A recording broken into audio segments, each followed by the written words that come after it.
Punjabi radio USA ਸੁਣ ਰਹੇ ਸਾਰੇ ਹੀ ਮਾਣਯੋਗ ਅਤੇ ਸਤਿਕਾਰਤ ਸਰੋਤਿਆਂ ਨੂੰ ਪੰਜਾਬੀ ਰੇਡੀਓ USA ਦੀ ਟੀਮ ਅਤੇ ਮੇਰੇ ਰਾਜਕਰਮਜੀਤ ਸਿੰਘ ਵੱਲੋਂ ਆਪ ਜੀ ਨੂੰ ਬਹੁਤ ਪਿਆਰ ਸਤਿਕਾਰ ਸਹਿਤ ਦੋਨੋਂ ਹੱਥ ਜੋੜ ਕੇ ਨਿੱਘੀ ਜਿਹੀ ਸਤਿ ਸ੍ਰੀ ਅਕਾਲ ਸਭ ਨੂੰ ਜੀਆਂ ਨੂੰ ਆਖਦੇ ਹਾਂ।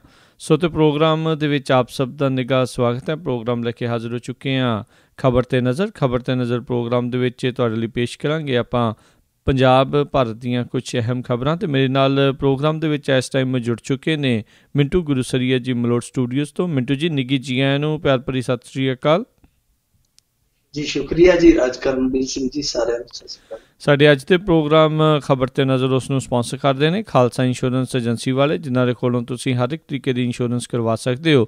ਇੰਸ਼ੋਰੈਂਸ ਬਾਰੇ ਪਤਾ ਕਰਨ ਲਈ ਕਾਲ ਕਰੋ ਇਹਨਾਂ ਨੂੰ, ਨੰਬਰ 408-272-2500। ਇਸ ਦੇ ਨਾਲ ਕ੍ਰਿਸ਼ਨ ਧਨੋਤਾ ਯੂਬਾ ਸਿਟੀ ਤੋਂ, ਅਮਰਜੀਤ ਸਿੰਘ ਦੋਸਾਂਝ ਯੂਬਾ ਸਿਟੀ ਤੋਂ, ਗੁਰਵਿੰਦਰ ਸਿੰਘ ਅਵਤਾਰ ਸਿੰਘ ਚਾਂਦੀ ਆਰਨੋ ਐਕਸਪ੍ਰੈਸ ਵਾਲੇ ਕੋਚੈਲਾ ਤੋਂ, ਜੱਸੀ ਗਿੱਲ ਪਲੰਬਿੰਗ ਵਾਲੇ, ਲਾਲੀ ਸਿੱਧੂ ਜੀ, ਪ੍ਰੀਤਮ ਸਿੰਘ, ਤਲਵਿੰਦਰ ਸਿੰਘ ਗਿੱਲ ਸਾਰੇ ਜਣੇ ਬੇਕਰਸਫੀਲਡ ਤੋਂ, ਗੁਰਪਾਲ ਸੋਹਲ ਜੀ ਕਲੋਵਿਸ ਤੋਂ ਅਤੇ ਸਾਊਥ ਵੈਸਟ ਫਾਰਮੇਸੀ ਵਾਲੇ, ਜਿਨ੍ਹਾਂ ਦੀਆਂ 2 ਲੋਕੇਸ਼ਨਸ ਨੇ ਬੇਕਰਸਫੀਲਡ ਦੇ ਵਿੱਚ।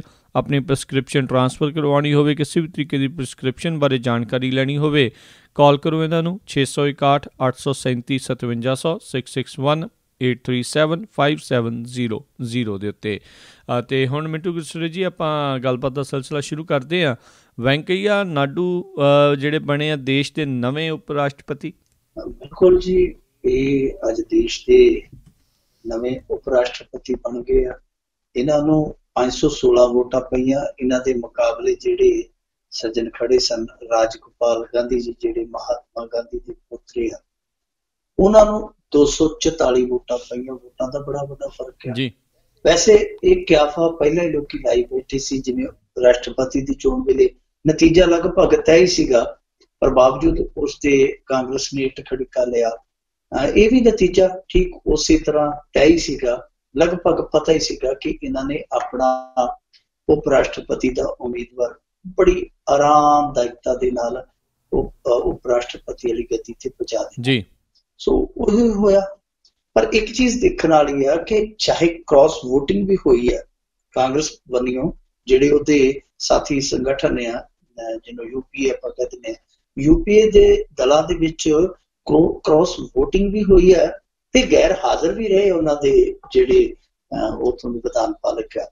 ਪਰ ਬਾਵਜੂਦ ਇਸ ਦੇ ਉਹਨਾਂ ਦੀਆਂ ਵੋਟਾਂ ਰਾਸ਼ਟਰਪਤੀ ਦੀ ਚੋਣ ਦੇ ਮੁਕਾਬਲੇ ਥੋੜ੍ਹੀਆਂ ਜਿਹੀਆਂ ਵਧੀਆਂ ਨੇ। ਇਹ ਇੱਕ ਉਹਨਾਂ ਲਈ ਸਬਰ ਹੋ ਸਕਦਾ ਹੈ, ਸੰਤੋਖ ਹੋ ਸਕਦਾ, ਪਰ ਇਹ ਸੰਤੁਸ਼ਟੀ ਨਹੀਂ ਹੈ। ਜੇ ਉਹ ਕਹਿੰਦੇ ਨਾ ਕਿ ਹਾਂਜੀ ਅਸੀਂ ਹੁਣ ਸੰਤੁਸ਼ਟ ਹਾਂ, ਇਹ ਤੇ 2 ਇੱਕ ਤਰ੍ਹਾਂ ਨਾਲ ਕਹਿ ਲਈਏ ਨਾ ਵੱਡੀਆਂ ਅਸਫਲਤਾਵਾਂ ਹੋਰ ਇਹਨਾਂ ਦੇ ਖਾਤੇ 'ਚ ਜੁੜ ਗਈਆਂ ਕਿ ਬਤੌਰ ਵਿਰੋਧੀ ਧਿਰ ਦੇ ਇਹਨਾਂ ਨੇ ਇਹ 2 ਜਿਹੜੀਆਂ ਲੜਾਈਆਂ ਲੜੀਆਂ।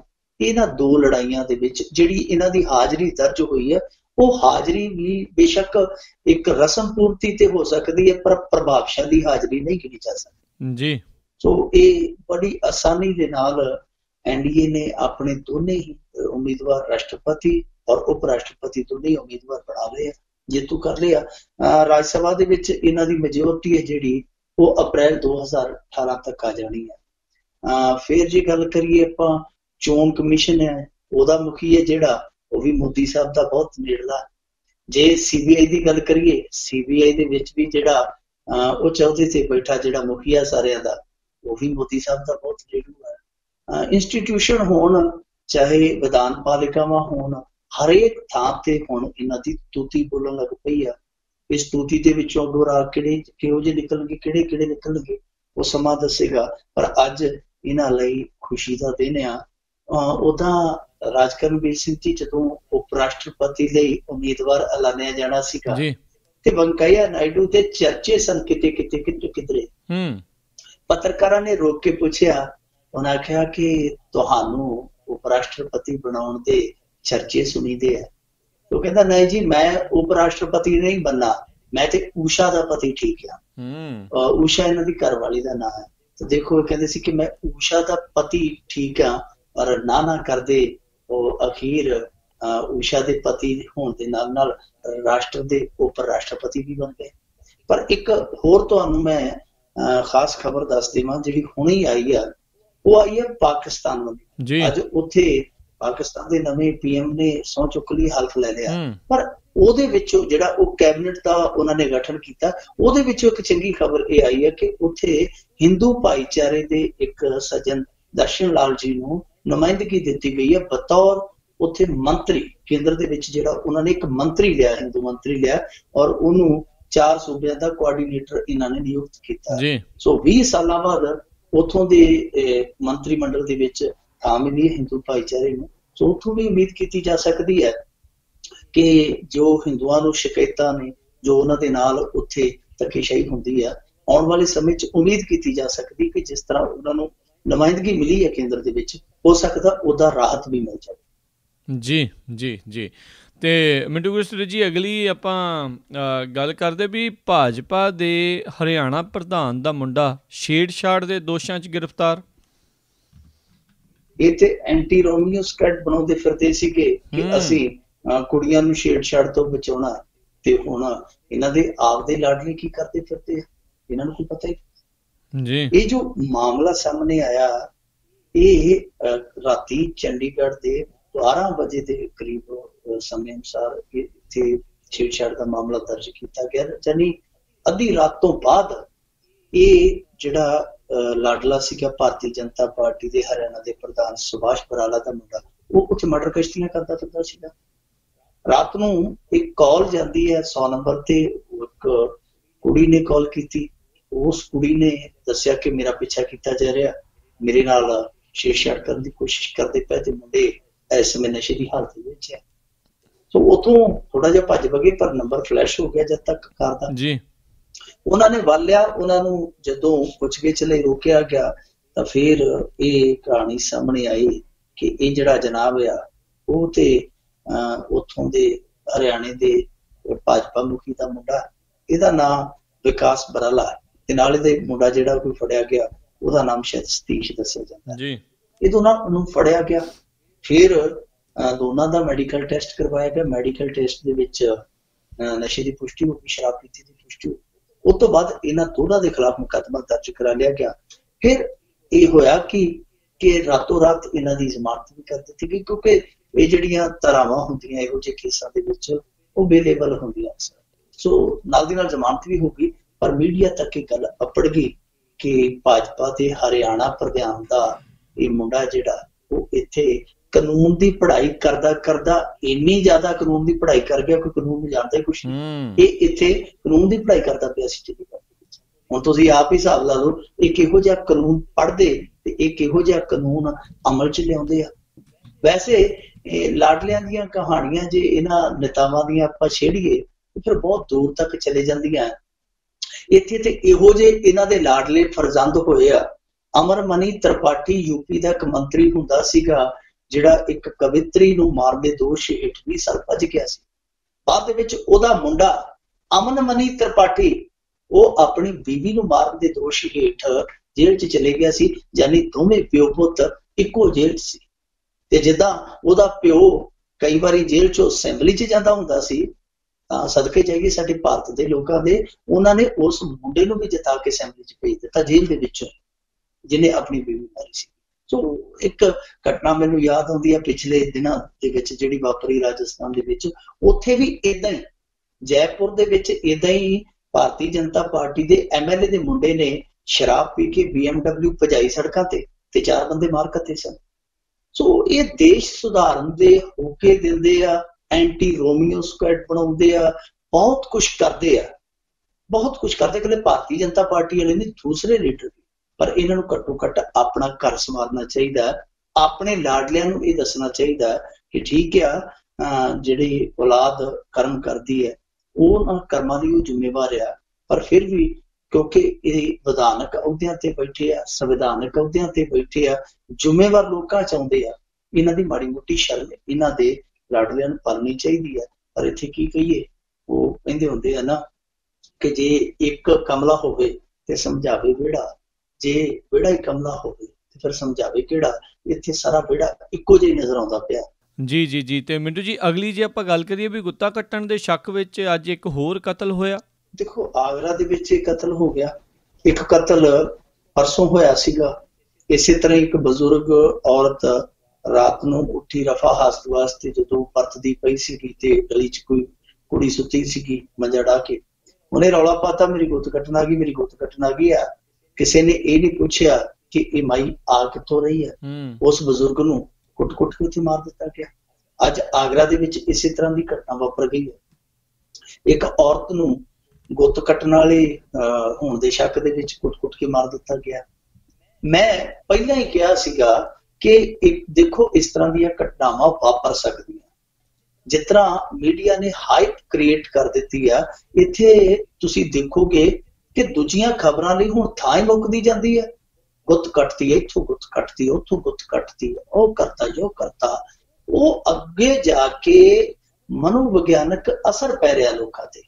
ਜੇ ਅਸੀਂ ਦੇਖੀਏ ਨਾ ਤਾਂ ਇਹ ਤਮਾਸ਼ੇ ਹੋਣ ਲੱਗ ਪਏ, ਸ਼ਰਾਰਤਾਂ ਹੋਣ ਲੱਗ ਪਈਆਂ। ਇਹਦੀਆਂ ਤੁਹਾਨੂੰ ਮੈਂ 2-3 ਮਿਸਾਲਾਂ ਦੇ ਦਿੰਦਾ ਜਿਹੜੀਆਂ ਅਜੇ ਸਾਹਮਣੇ ਆਈਆਂ ਜੀ। ਦਿੱਲੀ ਦੇ ਵਿੱਚ ਕੱਲ ਇੱਕ ਕੁੜੀ ਦੀ ਗੁੱਤ ਕੱਟੀ ਗਈ, ਬਹੁਤ ਰੌਲਾ ਪਿਆ। ਪੁਲਿਸ ਨੇ ਇਨਵੈਸਟੀਗੇਸ਼ਨ ਕੀਤੀ, ਮਾਮਲਾ ਇਹ ਸਾਹਮਣੇ ਆ ਕਿ ਸੁੱਤੀ ਪਈ ਸੀ। ਜਦੋਂ ਬੱਚਿਆਂ ਨੂੰ ਪਤਾ ਲੱਗਿਆ ਕਿ ਇਹੋ ਜਿਹਾ ਡਰ ਦਾ ਇੱਕ ਮਾਹੌਲ ਆਲੇ ਦੁਆਲੇ ਬਣਿਆ ਹੋਇਆ, ਉਹਨਾਂ ਬੱਚਿਆਂ ਨੇ ਫਾਇਦਾ ਚੁੱਕਦਿਆਂ, ਜਿਹੜੇ ਕਿ ਇੱਕ ਉਹਦਾ ਭਰਾ ਸੀ, ਇੱਕ ਉਹਦੀ ਭੈਣ ਸੀ, ਉਹਨਾਂ ਦੋਨਾਂ ਬੱਚਿਆਂ ਨੇ ਸੁੱਤੀ ਪਈ ਕੁੜੀ ਦੀ ਗੁੱਤ ਕੱਟ ਦਿੱਤੀ। ਮੁੜ ਕੇ ਰੌਲਾ ਪੈ ਗਿਆ। ਜਦੋਂ ਪੁਲਿਸ ਨੇ ਮਾਮਲਾ ਇਨਵੈਸਟੀਗੇਟ ਕੀਤਾ, ਮਾਮਲਾ ਇਹ ਨਿਕਲਿਆ ਜੀ। ਦੱਸਦੇ ਇਹ ਆ ਕਿ ਜਿਹੜੀਆਂ 100 ਘਟਨਾਵਾਂ ਲਗਭਗ ਦਿੱਲੀ ਦੇ ਵਿੱਚ ਜਾਂ ਹਰਿਆਣੇ 'ਚ ਜਾਂ ਰਾਜਸਥਾਨ 'ਚ ਜਾਂ ਯੂਪੀ 'ਚ ਵਾਪਰੀਆਂ, ਉਹਨਾਂ ਬਹੁਤੀਆਂ ਘਟਨਾਵਾਂ 'ਚ ਪੁਲਿਸ ਇਹੋ ਹੀ ਮੰਨ ਕੇ ਚੱਲਦੀ ਪਈ ਹੈ ਜਾਂ ਤੇ ਇਹ ਕੋਈ ਮਾਨਸਿਕ ਤੌਰ ਤੇ ਪਰੇਸ਼ਾਨ ਹੋਇਆ ਜੀ ਆਪ ਕਰਦਾ, ਤੇ ਜਾਂ ਇਹਨਾਂ ਦੇ ਪਿੱਛੇ ਕੋਈ ਨਾ ਕੋਈ ਸ਼ਰਾਰਤ ਕੰਮ ਕਰਦੀ। ਹੁਣ ਬਹੁਤ ਸਾਰੀਆਂ ਘਟਨਾਵਾਂ ਦਾ ਜੇ ਪੁਲਿਸ ਆਪ ਮੰਨਦੀ ਹੈ ਕਿ ਮਸਲਾ ਇਹੋ ਜਿਹਾ, ਤੇ ਫਿਰ ਸਾਨੂੰ ਸਮਝ ਲੈਣਾ ਚਾਹੀਦਾ ਕਿ ਅਸਲ ਦੇ ਵਿੱਚ ਇਹ ਚੀਜ਼ ਹੈ ਕੀ ਹੈ। ਅੱਜ ਸਾਡੇ ਇੱਥੋਂ ਤਲਵੰਡੀ ਸਾਬੋ ਤੋਂ ਇੱਕ ਖਬਰ ਆ ਗਈ ਹੈ ਕਿ ਇੱਥੇ ਜਿਹੜੀ ਔਰਤ ਨੇ ਕਿਹਾ ਸੀਗਾ ਕਿ ਮੈਂ ਬਾਥਰੂਮ 'ਚ ਗਈ ਤੇ ਮੇਰੀ ਗੁੱਤ ਕੱਟੀ ਗਈ। ਬਹੁਤ ਰੌਲਾ ਪਿਆ ਸੀ ਕਿ ਬਠਿੰਡੇ 'ਚ ਗੁੱਤ ਕੱਟੀ ਗਈ, ਬਠਿੰਡੇ 'ਚ ਗੁੱਤ ਕੱਟੀ ਗਈ ਆ। ਉਹ ਹੁਣ ਮਾਮਲਾ ਸਾਹਮਣੇ ਆਇਆ ਕਿ ਉਹ ਜਿਹੜੀ ਔਰਤ ਸੀ, ਉਹ ਬੀਬੀ ਮਾਨਸਿਕ ਤੌਰ ਤੇ ਠੀਕ ਨਹੀਂ ਸੀ। ਉਹਨੇ ਜਾਣ ਕੇ ਅਫਵਾਹ ਫੈਲਾਉਣ ਦੀ ਮਾਰੀ ਨੇ ਇਹ ਕੰਮ ਕੀਤਾ। ਤੇ ਕਮਾਲ ਦੀ ਗੱਲ ਆ ਕਿ ਉਹ ਜਿਹੜੇ ਵਾਲ ਉਹਨੇ ਦਿਖਾਏ, ਉਹ ਵਾਲ ਵੀ ਉਹਦੇ ਨਹੀਂ ਸਨ। ਹੁਣ ਜਦੋਂ ਇਹੋ ਜਿਹੀਆਂ ਗੱਲਾਂ ਸਾਹਮਣੇ ਆਉਣ ਲੱਗ ਪਈਆਂ ਤਾਂ ਮੀਡੀਆ ਨੂੰ ਥੋੜਾ ਜਿਹਾ ਸੰਭਲ ਕੇ ਚੱਲਣ ਦੀ ਜ਼ਰੂਰਤ ਆ। ਇਹ ਤੇ ਬਸ ਮਾਹੌਲ ਹੀ ਇਹੋ ਜਿਹਾ ਬਣਾ ਬੈਠੇ ਆ, ਕੋਈ ਸਮਝ ਤੋਂ ਪਰੇ ਦੀ ਗੱਲ ਹੈ ਕਿ ਦੂਜੀਆਂ ਖਬਰਾਂ ਕੀ ਇੱਥੇ ਇਸ ਦੇਸ਼ ਦੇ ਵਿੱਚ ਕੋਈ ਅਹਿਮੀਅਤ ਹੀ ਨਹੀਂ ਰੱਖਦੀਆਂ। ਬਸ ਗੁੱਤ ਕੱਟਣ ਵਾਲੀਆਂ ਖਬਰਾਂ, ਗੁੱਤ ਕੱਟਣ ਵਾਲੀਆਂ। ਹੁਣ ਤੇ ਸੋਸ਼ਲ ਮੀਡੀਆ ਵੀ ਇਸੇ ਰਾਹ ਤੁਰ ਪਿਆ। ਉਹ ਕੋਈ ਫੋਟੋ ਹੁੰਦੀ ਹੈ, ਕਿਸੇ ਫੋਟੋ ਦੇ ਵਿੱਚ ਬੀਬੀ ਦੀਆਂ ਗੁੱਤਾਂ 'ਚ ਜਿੰਦੇ ਲੱਗੇ ਹੁੰਦੇ ਆ। ਤੇ ਕਮਾਲ ਦੀ ਗੱਲ ਆ, ਕਈਆਂ ਫੋਟੋਆਂ ਦੇ ਵਿੱਚ ਬੀਬੀਆਂ ਨੇ ਗੁੱਤਾਂ ਦੇ ਨਾਲ ਮਿਰਚਾਂ ਟੰਗੀਆਂ ਕਿ ਕੋਈ ਬੁਰੀ ਬਲਾ ਨਾ ਕੱਟੇ। ਤੇ ਇਦੋਂ ਵੀ ਅੱਗੇ ਜਾ ਕੇ ਵੇਖਣ ਨੂੰ ਮਿਲਦਾ ਪਿਆ ਕਿ ਕੁਛ ਬੀਬੀਆਂ ਹੁਣ ਰਾਤ ਨੂੰ ਹੈਲਮਟ ਪਾ ਕੇ ਸੌਣ ਲੱਗ ਪਈਆਂ, ਉਹਨਾਂ ਦੀਆਂ ਫੋਟੋਆਂ ਵੀ ਘੁੰਮੀ ਜਾਂਦੀਆਂ। ਤੇ ਚੁਟਕਲੇ ਬਣ ਗਏ ਆ। ਲੋਕੀ ਕਹਿੰਦੇ ਆ ਕਿ ਮਸ਼ਹੂਰੀਆਂ ਵਾਲੇ ਝੂਠ ਬੋਲਦੇ ਆ ਕਿ यहाँ क्या चल रहा है या फॉग चल रहा है। वो कहते कोई फॉग फूग नहीं चलता पिया, इत्थे गुत्तां कट्टण वालियां दा खौफ चलता पिया। सो इहो जिहा माहौल बन गया। हुण राज करमवीर सिंह जी, इत्थे सरकार नूं अगे आउणा चाहीदा, अगे आके साफ करना चाहिए कि असल दे विच चीज की है। जिद्दां मंकी मैन, मूंह नोचवा, गणेश मूर्तियां वाला वो जिन्ना प्रकरण पिछे चलदा आया, कि इह उसे प्रकरण दी नवीं कड़ी है ਜਾਂ ਇਹਦੇ ਵਿੱਚ ਕੋਈ ਮਸਲਾ ਹੋ ਰਿਹਾ, ਜਲਦੀ ਤੋਂ ਜਲਦੀ ਸਾਫ਼ ਕਰਨਾ ਚਾਹੀਦਾ। ਜੇ ਇਹ ਅਫਵਾਹ ਆ ਤਾਂ ਫਿਰ ਇਹਦੇ ਲਈ ਇਸ਼ਤਿਹਾਰਬਾਜ਼ੀ ਕਰਨੀ ਚਾਹੀਦੀ ਆ ਕਿ ਇਹਨਾਂ ਅਫਵਾਹਾਂ ਤੋਂ ਬਚੋ, ਸੁਚੇਤ ਰਹੋ, ਕੋਈ ਇਹੋ ਜਿਹਾ ਪੰਗਾ ਨਾ ਛੇੜ ਦਿਓ ਕਿ ਗੁੱਤਾਂ ਦੇ ਚੱਕਰ ਦੇ ਵਿੱਚ ਤੁਸੀਂ ਮੁੜ ਕੇ ਐਸਾ ਫਸ ਜਾਓ ਕਿ 84 ਵਾਲੇ ਚੱਕਰ 'ਚ ਪੈ ਫਿਰੋ। ਬਚਣ ਦੀ ਜ਼ਰੂਰਤ ਆ। ਐਸਾ ਇਹਨਾਂ ਨੂੰ ਸੰਚੇਤ ਕਰਨ ਦੀ ਲੋੜ ਆ। ਦੂਜੀ ਗੱਲ ਇਹ ਆ ਕਿ ਇਸ ਸਮੇਂ ਜਦੋਂ ਇਸ ਤਰ੍ਹਾਂ ਦਾ ਮਾਹੌਲ ਬਣਿਆ ਪਿਆ ਤਾਂ ਲੱਗਦਾ ਇਹ ਆ ਕਿ ਜਿਹੜੇ ਤਰਕਸ਼ੀਲ ਲੋਕ ਆ, ਜਿਹੜੇ ਲੋਕਾਂ ਨੂੰ ਜਾਗਰੂਕ ਕਰਨ ਦਾ ਕੰਮ ਕਰਦੇ ਆ, ਉਹ ਵੀ ਦੁਬਿਧਾ ਦੇ ਵਿੱਚ ਆ। ਉਹ ਵੀ ਖੁੱਲ ਕੇ ਬਹੁਤਾ ਇਸ ਚੀਜ਼ ਦਾ ਵਿਰੋਧ ਨਹੀਂ ਕਰਦੇ ਪਏ ਜਿੰਨਾ ਕਰਨਾ ਚਾਹੀਦਾ। ਮੇਰੇ ਖਿਆਲ ਦੇ ਨਾਲ ਲੋਕਾਂ ਨੂੰ ਲੋੜ ਹੈ ਕਿ ਚੇਤਨ ਕੀਤਾ ਜਾਵੇ, ਇਸ ਪ੍ਰਤੀ ਅਵੇਅਰ ਕੀਤਾ ਜਾਵੇ ਕਿ ਇਸ ਤਰ੍ਹਾਂ ਦੀਆਂ ਗੱਲਾਂ ਜਿਹੜੀਆਂ ਉਹ ਅਫਵਾਹ ਹੋ ਸਕਦੀਆਂ, ਸਾਇੰਟੀਫਿਕਲੀ ਉਹਨਾਂ ਚੀਜ਼ਾਂ ਦਾ ਕੋਈ ਆਧਾਰ ਨਹੀਂ ਹੈ। ਸੋ ਹਾਲ ਦੀ ਘੜੀ ਤੇ ਭਾਰਤ ਹੈ ਜਿਹੜਾ ਉਹ ਇਸ ਗੁੱਤ ਕੱਟਣ ਵਾਲੇ ਚੱਕਰ ਦੇ ਵਿੱਚ ਬੁਰੀ ਤਰ੍ਹਾਂ ਉਲਝਿਆ ਪਿਆ। ਕੋਈ ਕਹਿੰਦਾ ਭੂਤ ਆ, ਕੋਈ ਕਹਿੰਦਾ ਪ੍ਰੇਤ ਆ, ਕੋਈ ਕਹਿੰਦਾ ਚੁੜੇਲ ਆ, ਕੋਈ ਕਹਿੰਦਾ ਕਿ ਗੈਬੀ ਸ਼ਕਤੀ ਆ। ਜਿੰਨੇ ਮੂੰਹ ਉਨੀਆਂ ਗੱਲਾਂ, ਪਰ ਅਸਲ ਦੇ ਵਿੱਚ ਇਹ ਕੀ ਹੋ ਰਿਹਾ, ਕੀ ਚੱਲਦਾ ਪਿਆ, ਕਿਸੇ ਦੀ ਵੀ ਸਮਝ ਦੇ ਵਿੱਚ ਗੱਲ ਨਹੀਂ ਆਉਂਦੀ ਪਈ। ਅੱਜ ਮੇਰੇ ਲਾਗੇ 2-3 ਥਾਵਾਂ ਤੋਂ ਇਹੋ ਜਿਹੀ ਖਬਰ ਆ ਗਈ ਹੈ, ਫਲਾਣੀ ਥਾਂ ਤੇ ਵੀ ਵਾਲ ਮੁੰਨੇ ਗਏ, ਫਲਾਣੀ ਥਾਂ ਤੇ ਵੀ ਗੁੱਤ ਕੱਟੀ ਗਈ। ਸੋ ਇਹੋ ਜਿਹਾ ਮਾਹੌਲ ਬਣਿਆ ਪਿਆ ਕਿ ਕੱਖ ਨਹੀਂ ਸਮਝ ਲੱਗਦਾ। ਪਰ ਇਹਦੇ ਵਿੱਚ ਇਹ ਆ ਕਿ ਪੁਲਿਸ ਤੇ ਪ੍ਰਸ਼ਾਸਨ ਦੋਵੇਂ ਹੱਥ ਤੇ ਹੱਥ ਧਰੀ ਬੈਠੇ ਆ ਤੇ ਆਉਣ ਵਾਲੇ ਦਿਨਾਂ 'ਚ ਜਿੱਦਾਂ 2 ਕਤਲ ਹੋਏ ਆ, ਜੇ ਇਸ ਚੀਜ਼ ਨੂੰ ਠੱਲ ਨਾ ਪਾਈ ਗਈ ਤੇ ਕਤਲ ਹੋਰ ਵੀ ਹੋ ਸਕਦੇ। ਜੀ ਜੀ ਬਿਲਕੁਲ ਮਿੰਟੂ ਜੀ। ਅਗਲੀ ਆਪਾਂ ਮਿੰਟੂ ਗੁਰਸਰੇ ਜੀ ਗੱਲ ਕਰੀਏ ਵੀ ਪੈਸੇ ਲੈ ਕੇ ਨਸ਼ਾ ਤਸਕਰ ਛੱਡਣ ਦੇ ਦੋਸ਼ਾਂ ਹੇਠ 4 ਪੁਲਿਸੀਏ ਗ੍ਰਿਫਤਾਰ। ਇੱਥੇ ਵੈਸੇ ਕਮਾਲ ਦੀ ਖਬਰ ਹੀ ਆਈ ਹੈ। ਇਹ ਬਠਿੰਡਾ ਦੇ ਵਿੱਚ ਨਿਯੁਕਤ ਸਨ ਪੁਲਿਸ ਵਾਲੇ, ਕਾਊਂਟਰ ਇੰਟੈਲੀਜੈਂਸ 'ਚ ਕੰਮ ਕਰਦੇ ਸੀ। ਕਾਊਂਟਰ ਇੰਟੈਲੀਜੈਂਸ ਕਿਸੇ ਸਮੇਂ ਬੜੀਆਂ ਸਫਲਤਾਵਾਂ ਦਰਜ ਕਰਦੀ ਹੁੰਦੀ ਸੀ। ਖਾਸ ਤੌਰ ਤੇ ਕਾਊਂਟਰ ਇੰਟੈਲੀਜੈਂਸ ਨੂੰ ਜਦੋਂ ਲੀਡ ਕਰਦੇ ਹੁੰਦੇ ਸਨ ਡਾਕਟਰ ਜਤਿੰਦਰ ਜੈਨ। ਕਿਆ ਅਫਸਰ ਸੀਗੇ ਉਹ, ਬੜੇ ਫੁਰਤੀਲੇ ਤੇ ਬੜੇ ਦੂਰਅੰਦੇਸ਼ੀ ਅਫਸਰ ਸੀਗੇ। ਉਸ ਦੌਰ ਦੇ ਵਿੱਚ ਬਠਿੰਡਾ ਕਾਊਂਟਰ ਇੰਟੈਲੀਜੈਂਸ ਨੇ ਬਹੁਤ ਜ਼ਬਰਦਸਤ ਪ੍ਰਾਪਤੀਆਂ ਦਰਜ ਕੀਤੀਆਂ। ਪਰ ਅੱਜ ਜਿਹੜੀ ਪ੍ਰਾਪਤੀ ਦਰਜ ਕੀਤੀ ਆ, ਇਹ ਤੇ ਬੜੀ ਮਾਰਕੇਬਾਜ਼ੀ ਵਾਲੀ ਗੱਲ ਕੀਤੀ ਇਹਨਾਂ ਨੇ। ਦੱਸਦੇ ਇਹ ਆ ਕਿ STF ਨੇ ਆ ਕੇ ਜਿਹੜੇ ਪੁਲਿਸ ਮੁਲਾਜ਼ਮ ਫੜੇ ਆ, ਉਹਨਾਂ ਦੇ ਵਿੱਚ 5 ਤੇ ਪੁਲਿਸ ਮੁਲਾਜ਼ਮ ਹੈ, 3 ਸਿਵਿਲੀਅਨ ਆ। ਇਹਨਾਂ ਨੇ ਕੀ ਕੀਤਾ ਸੀ, ਜਿਹੜੇ ਪੁਲਿਸ ਮੁਲਾਜ਼ਮ ਸੀ, ਸਬ ਇੰਸਪੈਕਟਰ ਕੋਈ ਸੁਨੀਲ ਕੁਮਾਰ ਆ, ਉਹਦੇ ਨਾਲ ਜਿਹੜੇ ਕਾਂਸਟੇਬਲ ਸੀ, ਇਹਨਾਂ ਨੇ ਇੱਕ ਡਰੱਗ ਤਸਕਰ ਫੜਿਆ ਨਰਿੰਦਰ ਸਿੰਘ, ਔਰ ਉਹਨੂੰ ਫੜ ਕੇ ਉਹਦੇ ਤੋਂ 300 ਗ੍ਰਾਮ ਹੈਰੋਇਨ ਬਰਾਮਦ ਕਰਕੇ ਮੁੜ ਕੇ 8 ਲੱਖ ਰੁਪਈਆ ਇਹ ਕਹਿ ਕੇ ਲੈ ਲਿਆ ਕਿ ਅਸੀਂ STF ਦੇ ਮੁਲਾਜ਼ਮ ਆ, ਨਹੀਂ ਤੇ ਤੈਨੂੰ ਐਸਾ ਤਾਂ ਨਾ ਕਿ ਮੁੜ ਕੇ ਤੂੰ ਸਾਰੀ ਜ਼ਿੰਦਗੀ ਬਾਹਰ ਨਹੀਂ ਆਉਣਾ, 8 ਲੱਖ ਰੁਪਈਆ ਦੇ ਦੇ। ਉਹ 300 ਗ੍ਰਾਮ ਹੈਰੋਇਨ ਵੀ ਲੈ ਗਏ ਤੇ 8 ਲੱਖ ਰੁਪਈਆ ਵੀ ਉੱਥੋਂ ਲੈ ਗਏ। ਹੁਣ ਉਹ ਪਰਤ ਖੁੱਲ ਗਈ। ਇਹਦੇ ਵਿੱਚ ਦੱਸਿਆ ਜਾਂਦਾ ਹੈ ਕਿ ਗਿੱਦੜਵਾ ਇਲਾਕੇ ਦੇ ਕੁਝ ਨਾਮਚੀਨ ਬੰਦੇ ਵੀ ਸ਼ਾਮਲ ਆ ਇਸ ਸੌਦੇਬਾਜ਼ੀ ਦੇ ਵਿੱਚ, ਇਸ ਧਾਂਦਲੇਬਾਜ਼ੀ ਦੇ ਵਿੱਚ। ਹੁਣ ਉਹ ਕਿਹੜੇ ਆ, ਉਹਨਾਂ ਦਾ ਪਤਾ ਤੇ ਉਦੋਂ ਲੱਗੇਗਾ ਜਦੋਂ ਸਾਰੀ ਇਸ ਖਬਰ ਦੀ ਤਫਸੀਲ ਆ ਗਈ। ਪਰ ਮੁੱਢਲੇ ਤੌਰ ਤੇ ਇਹ ਇੱਕ ਜਿੰਨੀ ਕੁ ਇਨਫੋਰਮੇਸ਼ਨ ਹੁਣ ਤੱਕ ਆਈ ਹੈ ਉਹ ਵੀ ਹੈਰਾਨ ਕਰਨ ਵਾਲੀ ਹੈ ਕਿ ਕਾਊਂਟਰ ਇੰਟੈਲੀਜੈਂਸ ਦੇ ਮੁਲਾਜ਼ਮ ਇਹੋ ਜਿਹਾ ਕੰਮ ਕਰਦੇ ਫਿਰਦੇ ਸੀ। ਪਰ ਇਹ ਪਹਿਲਾਂ ਹੀ ਲੋਕਾਂ ਨੂੰ ਸ਼ੱਕ ਸੀ। ਜਦੋਂ ਇੰਦਰਜੀਤ ਫੜਿਆ ਤੇ ਮੁੜ ਕੇ ਫੜ ਕੇ ਜਦੋਂ ਇਹ ਖੁਲਾਸਾ ਹੋ ਗਿਆ ਕਿ ਬਹੁਤ ਵੱਡੇ ਵੱਡੇ ਅਧਿਕਾਰੀ ਵੀ ਇਹੋ ਜਿਹੇ ਕੰਮਾਂ 'ਚ ਸ਼ਾਮਲ ਆ, ਤੇ ਫਿਰ ਜਿਸ ਤਰੀਕੇ ਨਾਲ ਇੰਦਰਜੀਤ ਨੂੰ ਚੁੱਪ ਚਪੀਤੇ ਅੰਦਰਜੀਤ ਕਰ ਦਿੱਤਾ ਗਿਆ, ਲੋਕਾਂ ਨੂੰ ਉਦੋਂ ਸ਼ੱਕ ਹੋ ਗਿਆ ਸੀ ਕਿ ਵਾਕਿਆ ਪੁਲਿਸ ਮਹਿਕਮੇ ਦੇ ਵਿੱਚ ਅੰਦਰ ਖਾਤੇ ਕਿਤੇ ਨਾ ਕਿਤੇ ਗੜਬੜ ਚੱਲਦੀ ਪਈ ਆ। ਜਦੋਂ ਇਹਨਾਂ ਨੇ ਸੱਤਾ ਸੰਭਾਲੀ ਸੀ, ਉਦੋਂ ਇੱਕ ਥਾਣੇਦਾਰ ਨੇ ਇਹਦਾ ਪ੍ਰਤੱਖ ਪ੍ਰਮਾਣ ਵੀ ਦੇ ਦਿੱਤਾ ਸੀ ਕਿ ਪੁਲਿਸ ਕਿਸ ਤਰੀਕੇ ਨਾਲ ਕੰਮ ਕਰਦੀ ਹੈ। ਉਸ ਪਿਓ ਦੇ ਪੁੱਤ ਨੇ ਕੀ ਕੀਤਾ ਸੀਗਾ ਕਿ ਪੈਂਦੀ ਸੱਟੇ ਇੱਕ ਮੁੰਡਾ ਕ੍ਰਿਕਟ ਖੇਡਦਾ ਚੁੱਕਿਆ ਤੇ ਆਪਦੇ ਘਰਦਿਆਂ ਨੂੰ, ਉਹ ਮੁੰਡੇ ਦੇ ਘਰਦਿਆਂ ਨੂੰ ਕਹਿਤਾ ਕਿ ਪੌਣੇ 2 ਲੱਖ ਰੁਪਈਆ ਦੇ ਦਿਓ ਤੇ ਮੁੰਡਾ ਲੈ ਜਾਓ, ਨਹੀਂ ਤੇ ਮੈਂ ਕੇਸ ਪਾਉਂਗਾ। ਫਿਰ ਸ਼ਿਕਾਇਤ ਹੋਈ, ਉਹਦੇ ਤੇ ਮਾਮਲਾ ਦਰਜ ਹੋ ਗਿਆ। ਤੇ ਕਮਾਲ ਦੀ ਗੱਲ ਹੈ, ਮਾਮਲਾ ਦਰਜ ਹੋਣ ਦੇ ਬਾਵਜੂਦ ਉਹਦੇ ਤੇ ਕੋਈ ਵਿਭਾਗੀ ਕਾਰਵਾਈ ਨਹੀਂ ਕੀਤੀ ਗਈ। ਤੇ ਠੀਕ 7-8 ਦਿਨਾਂ ਬਾਅਦ ਉਹੀ ਥਾਣੇਦਾਰ ਇੱਕ ਥਾਂ ਤੋਂ ਫਿਰ ਇਸੇ ਤਰ੍ਹਾਂ ਬੰਦਾ ਚੁੱਕ ਕੇ ਲੈ ਗਿਆ, ਕਹਿੰਦਾ ਕਿ ਪੈਸੇ ਦਿਓ ਨਹੀਂ ਤੇ ਕੇਸ ਪਾ ਦੂੰਗਾ। ਯਾਨੀ ਇੱਕ ਥਾਣੇਦਾਰ ਤੇ ਇਸ ਤਰ੍ਹਾਂ ਕਰਦਿਆਂ 2 ਕੇਸ ਪੈ ਗਏ 10 ਦਿਨਾਂ ਦੇ ਅੰਦਰ ਅੰਦਰ। ਉਦੋਂ ਹੀ ਪਤਾ ਲੱਗ ਗਿਆ ਸੀਗਾ ਕਿ ਅਸਲ ਦੇ ਵਿੱਚ ਪੁਲਿਸ ਕਿਸ ਤਰੀਕੇ ਨਾਲ ਕੰਮ ਕਰਦੀ ਹੈ। ਕੁਝ ਪੁਲਿਸ ਵਾਲੇ ਇਹੋ ਜਿਹੇ ਆ ਜਿਹੜੇ ਡਰੱਗ ਤਸਕਰਾਂ ਨਾਲ ਰਲੇ ਹੋਏ ਆ, ਕੁਝ ਇਹੋ ਜਿਹੇ ਆ ਜਿਹੜੇ ਡਰੱਗ ਤਸਕਰਾਂ ਨੂੰ ਫੜਨ ਦੇ ਬਹਾਨੇ ਆਮ ਬੰਦਿਆਂ ਤੋਂ ਪੈਸੇ ਇਕੱਠੇ ਕਰਨ ਦਾ ਕੰਮ ਕਰਦੇ ਆ। ਜੇ ਹੁਣ ਇਹ ਦੋਏ ਤਰ੍ਹਾਂ ਦੇ ਬੰਦੇ ਫੜੇ ਜਾਣ ਜਿੰਨੇ ਹੈਗੇ ਆ, ਤਾਂ ਫਿਰ ਮੇਰੇ ਖਿਆਲ ਦੇ ਨਾਲ ਕੈਪਟਨ ਅਮਰਿੰਦਰ ਸਿੰਘ ਨੂੰ ਪਟਿਆਲੇ ਦੇ ਬਾਰ-ਬਾਰ ਇੱਕ ਵੱਖਰੀ ਜੇਲ੍ਹ ਬਣਾਉਣੀ ਪਵੇਗੀ ਇਹਨਾਂ ਮੁਲਾਜ਼ਮਾਂ ਲਈ, ਕਿਉਂਕਿ ਇਹਨਾਂ ਦੀ ਗਿਣਤੀ ਜਿਸ ਤਰੀਕੇ ਨਾਲ ਕਿਸੇ ਸਾਹਮਣੇ ਆਉਂਦੇ ਪਏ ਆ, ਉਸ ਹਿਸਾਬ ਨਾਲ ਲਾਈਏ ਤੇ ਗਿਣਤੀ ਇਹਨਾਂ ਦੀ ਅੱਛੀ ਖਾਸੀ ਬਣ ਜਾਣੀ ਹੈ। ਜੀ ਜੀ ਜੀ। ਅਗਲੀ ਗੱਲ ਆਪਾਂ ਮਿੰਟੂ ਗੁਰਸਰ ਜੀ ਕਰਦੇ ਹਾਂ ਵੀ ਪੰਜਾਬ ਦੇ ਥਾਣੇ ਵਿੱਚ ਇੱਕ ਹੋਰ ਔਰਤ ਵੱਲੋਂ ਖੁਦਕੁਸ਼ੀ। ਦੇਖੋ ਰਾਜਕਰਮਵੀਰ ਸਿੰਘ ਜੀ, ਪਿੱਛੇ ਜੇ ਤੁਹਾਨੂੰ ਯਾਦ ਹੋਣਾ ਕਿ ਇੱਕ ਪੁਲਿਸ ਮੁਲਾਜ਼ਮ, ਜਨਾਨਾ ਪੁਲਿਸ ਮੁਲਾਜ਼ਮ ਸੀ, ਉਹਨੇ ਖੁਦਕੁਸ਼ੀ ਕਰ ਲਈ ਸੀ ਥਾਣੇ ਦੇ ਵਿੱਚ ਜੀ। ਉਹ ਵੀ ਲੁਧਿਆਣੇ ਜ਼ਿਲ੍ਹੇ ਦੇ ਵਿੱਚ ਵਾਪਰੀ ਸੀ ਘਟਨਾ। ਬਹੁਤ ਰੌਲਾ ਪਿਆ ਉਹਦਾ, ਬਹੁਤ ਰੌਲਾ ਪਿਆ। ਬਾਅਦ ਦੇ ਵਿੱਚ ਕੀ ਬਣਿਆ ਉਹਦਾ ਕੱਖ ਨਹੀਂ ਪਤਾ। ਇਹਨਾਂ ਨੇ STF ਦਾ ਗਠਨ ਕਰ ਦਿੱਤਾ ਸੀਗਾ, ਮੁਨਸ਼ੀ ਨੂੰ ਫੜ ਲਿਆ ਸੀਗਾ। ਪਰ ਉਸ ਮਾਮਲੇ ਦੇ ਵਿੱਚ ਅਸਲ ਵਜ੍ਹਾ ਕੀ ਸੀ? ਉਹ ਕਤਲ ਸੀ, ਉਹ ਅਚਨਚੇਤੀ ਵਾਪਰੀ ਘਟਨਾ ਸੀ, ਉਹਦੇ ਬਾਰੇ ਕੁਛ ਵੀ ਸਾਫ਼ ਨਹੀਂ ਹੋਇਆ। ਕਮਾਲ ਦੀ ਗੱਲ ਆ ਕਿ ਸਾਡੇ ਲੋਕ ਵੀ ਭੁੱਲ ਭੁਲਾ ਗਏ ਜੀ, ਨਹੀਂ ਤੇ ਪਹਿਲਾਂ ਬਹੁਤ ਚਰਚਿਤ ਹੋਈ ਸੀ ਉਹ ਗੱਲ। ਹੁਣ ਇਹ ਘਟਨਾ ਦਾ ਵਾਪਰ ਜਾਣਾ ਔਰ ਉਸੇ ਜ਼ਿਲ੍ਹੇ ਦੇ ਵਿੱਚ ਹੀ ਵਾਪਰ ਜਾਣਾ, ਇਹ ਹੈਰਾਨ ਕਰਦਾ ਕਿ ਪੁਲਿਸ ਵਾਲਿਆਂ ਨੂੰ ਨੀਂਦ ਇੰਨੀ ਪਿਆਰੀ ਹੈ ਕਿ ਉਹ ਜਾਗਦੇ ਹੀ ਨਹੀਂ। ਤੇ ਜੇ ਅੱਖਾਂ ਖੋਲ ਕੇ ਤੁਰੇ ਫਿਰਦੇ ਜਾਗਦੇ ਵੀ ਆ, ਕੋਈ ਜਾਗਦੇ ਵੀ ਸੁੱਤੇ ਆ, ਉਹਨਾਂ ਨੂੰ ਪਤਾ ਹੀ ਨਹੀਂ ਲੱਗਦਾ ਕਿ ਉਹਨਾਂ ਦੀ ਡਿਊਟੀ ਕੀ ਹੈ, ਫਰਜ਼ ਉਹਨਾਂ ਦੇ ਕੀ ਹੈ।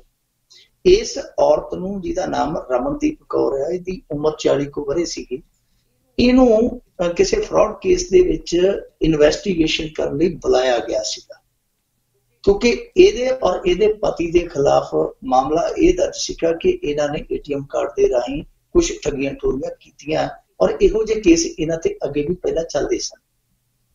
ਜਦੋਂ ਬੁਲਾਇਆ, ਇਹ ਤਾਂ ਕਹਿੰਦੇ ਅਸੀਂ ਪੁੱਛਗਿੱਛ ਲਈ ਬੁਲਾਇਆ, ਤੇ ਅਚਾਨਕ ਉਸ ਬੀਬੀ ਨੇ ਕਿਹਾ ਮੈਂ ਵਾਸ਼ਰੂਮ ਜਾਣਾ, ਤੇ ਵਾਸ਼ਰੂਮ ਉਹ ਗਈ ਆ, ਤੇ ਫਿਰ ਉਹਨੇ ਥਾਣੇਦਾਰ ਵੀ ਘਬਰਾਇਆ ਹੋਇਆ ਜਿਹੜਾ ਬਾਈਟ ਦਿੰਦਾ ਪਿਆ ਸੀ, ਉਹ ਕਹਿੰਦਾ, ਪਹਿਲਾਂ ਕਹਿੰਦਾ ਸੀਗਾ ਜੀ ਪੱਖੇ ਨਾਲ, ਫਿਰ ਕਹਿੰਦਾ ਟੂਟੀ ਨਾਲ, ਫਿਰ ਕਹਿੰਦਾ ਨਹੀਂ ਜੀ ਚਿਗਾਟ ਦੀ ਸੀ, ਉਹਦੇ ਨਾਲ ਚੁੰਨੀ ਪਾ ਕੇ ਤੇ ਇਹਨੇ ਆਤਮ ਹੱਤਿਆ ਕਰ ਲਈ।